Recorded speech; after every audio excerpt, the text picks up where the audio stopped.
La brutalidad del crimen hizo titulares en Chicago, Illinois. Una mujer de 35 años fue sacada a la fuerza de su apartamento en Waukegan, un suburbio de esa ciudad, y arrastrada por dos hombres que la forzaron dentro de un automóvil. Los secuestradores llevaron a la víctima a un lugar apartado donde la golpearon y la violaron. Era 1994. Ángel González iba en su auto de regreso a su casa cuando los oficiales que iban en una patrulla del sheriff del condado de Lake lo detuvieron y le pidieron que los acompañara a la estación de policía. No me di cuenta de qué en realidad estaba pasando hasta que llegué al county jail. Cuando te detuvieron, ¿qué pensabas? Pensé que es un accidente o una equivocación y no sabía qué hacer. La confusión de Ángel se debía en parte a que no hablaba inglés. Ángel vino de México a visitar a su papá. Estaba de vacaciones en Waukegan, conoció a una muchacha y se hicieron novios. Ella lo traía con frecuencia a esta zona con una alta concentración de latinos. Los policías llevaron a González frente a la víctima de la violación. La mujer lo identificó como uno de los hombres que la había atacado. En estos casos en particulares, la víctima se le dice que esta es la persona, esto es lo que tienes que decir para ponerlo tras las rejas. Creo que esto sucedió en mi caso. González le insistió a los investigadores que él era inocente y que en el momento del crimen él estaba con su novia y los familiares de ella. Lauren Kasselberg es abogada de González. Fue un crimen violento y una terrible violación la que le hicieron a esta mujer. El problema inicial es que las descripciones de los criminales no coincidían con la del único sospechoso. Ella describió a dos hombres 2 o 3 pulgadas más altos que ella y de 25 a 30 años. Cuando arrestaron a Ángel, él era 2 o 3 pulgadas más bajo que la víctima y solo tenía 20 años. Esas discrepancias no detuvieron a las autoridades para continuar el caso y llevar a González a una corte. El juicio duró pocos días.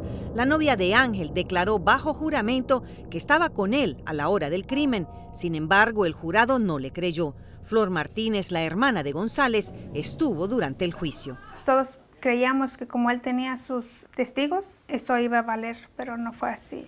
No confiaron en los testigos de él por ser amigos de él, pero sí creyeron en lo que ella dijo. La fiscalía mostró como evidencia principal una confesión firmada por Ángel. Él asegura que firmó el documento, que estaba en inglés, en medio de presiones y mentiras. A pesar de que no había una sola prueba que lo relacionaba al crimen, el jurado lo declaró culpable y fue condenado a más de 50 años de prisión por violación agravada y otros cargos. La madre de Ángel, María González, salió de México en cuanto supo del arresto de su hijo. Ella dice que durante el juicio, la mitad del tiempo no entendía lo que estaba sucediendo hasta que fue condenado. Yo sentí que me habían sepultado en el piso, lo que yo sentí muy feo. A 800 millas en Brooklyn, Nueva York, William López sufrió la misma suerte en 1989. Citando la declaración de dos testigos, la policía lo acusó del asesinato de Elvir Zurria, un narcotraficante que vivía a 2 cuadras de la casa de López. La asistente legal Milagros Gutiérrez participó en el proceso de apelación de López y recuerda lo que dijeron las testigos, 2 reconocidas expendedoras de drogas. Ellas vieron a un hombre alto, 6'3", y el señor William López solamente medía 5'7", y lo máximo que pesaba eran 150 libras en ese entonces. López insistía que él había estado en su casa esa noche con la madre de su hija y su suegra. La policía desestimó su versión y para empeorar el caso, su abogado no llamó a declarar a las testigos de su coartada. Su juicio terminó con una condena de entre 25 años y cadena perpetua.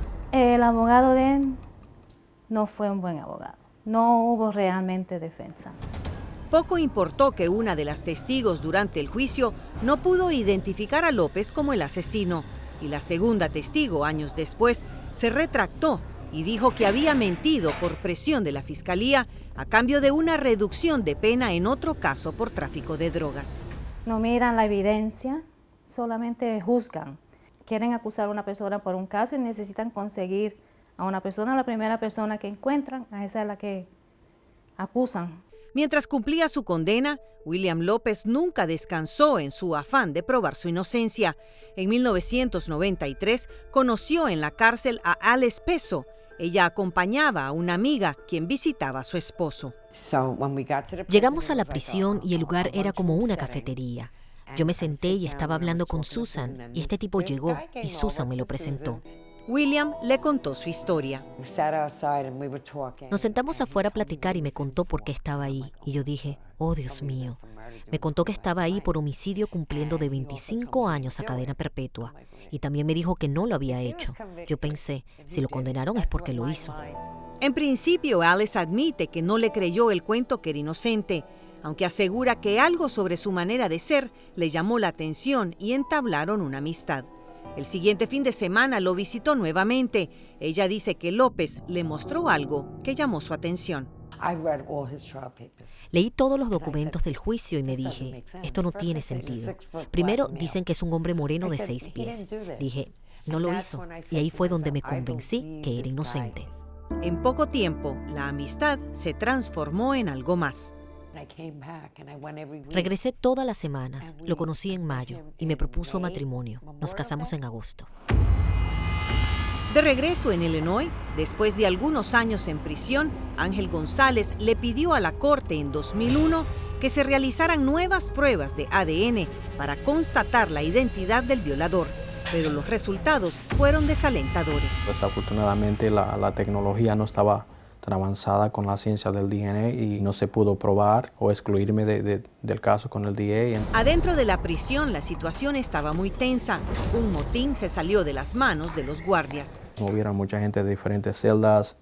Yo terminé con otro prisionero que tenía tal vez cosas que no debía tener en su celda y es como yo terminé en segregación porque ahí pasan cosas que usted no puede decir nada. Los prisioneros recibieron su castigo. Ángel fue acusado de daño a la propiedad pública por la destrucción de un lavamanos en su celda. González fue transferido a otra prisión y ahí empezó a estudiar. Aprendió inglés y entendió qué tenía que hacer para probar su inocencia. Contactó al Innocence Project, una organización legal sin fines de lucro dedicada a comprobar la inocencia de prisioneros en casos con evidencias que involucran ADN. Empecé a ir a la escuela. Un día me llegó una carta diciéndome, ok, ahora es tu turno, necesitamos tus transcripts.